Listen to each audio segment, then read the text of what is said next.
My husband he got injured from a fight with his close friend, and also he was actually treated by a nurse. But on that day or the day of his death? On the day of his death, yeah, which was on Tuesday, September 12th. But my father-in-law has, found a way of trying to divert people's attention away from the reality to another thing entirely.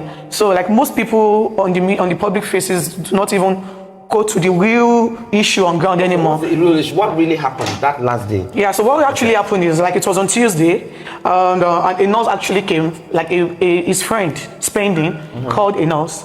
He was the one that gave us the nurse number, and one of his workers at Bami called the nurse, and the nurse came around on Tuesday. On that Tuesday, he was supposed to go to a podcast interview, but the nurse actually came, and he was actually fine, although he sustained an injury, but he was okay. Like, it wasn't worse because he had like plans for that day.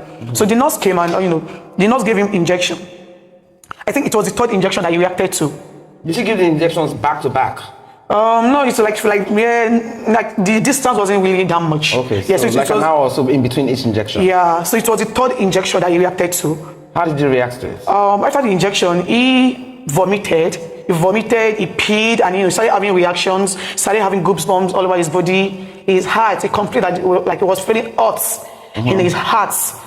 Do you understand? Like, he told us to get him some water. They want to put some water in his body, which his brother did. And he also said he needed cold, he needed AC. Like, he's feeling hot inside. Like, the injection is making him hot inside. And we tried our best. We took him to the hospital, and like 20 minutes after, the doctor said he's dead.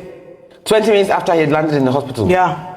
The doctor said he was dead. But that nurse that administered these injections, has any investigation been yes, but done about her professionalism or whether she was even a qualified nurse? Yeah, after my husband's demise, she was arrested, but she was later granted bail. And ever since this whole thing has happened, she has never come out to say anything. And she sees how people has been bullying me, how people has been calling me so many despicable names, how people has been accusing me wrongly, and she has never said anything. Instead, she's been out there clubbing, partying. Like, the last time I saw a video of her clubbing, like doing lashes, makeup, and she's out there living her life. And it's just so unfortunate.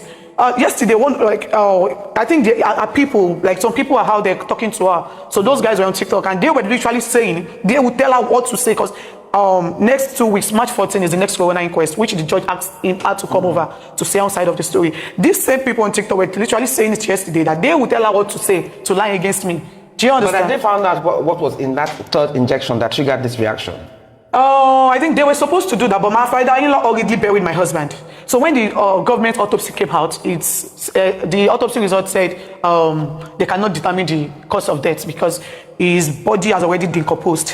So they couldn't get the right tissue to use for the autopsy. But was there any reason your father-in-law buried him? I mean, how soon was he buried after he was... He wanted to bury him the night that he died. But is he a Muslim? He wasn't a Muslim. And, a lot of people actually begged him not to, but he insisted I was going to do that. He wanted to bury him that night. Did he give any reason for this? He did not.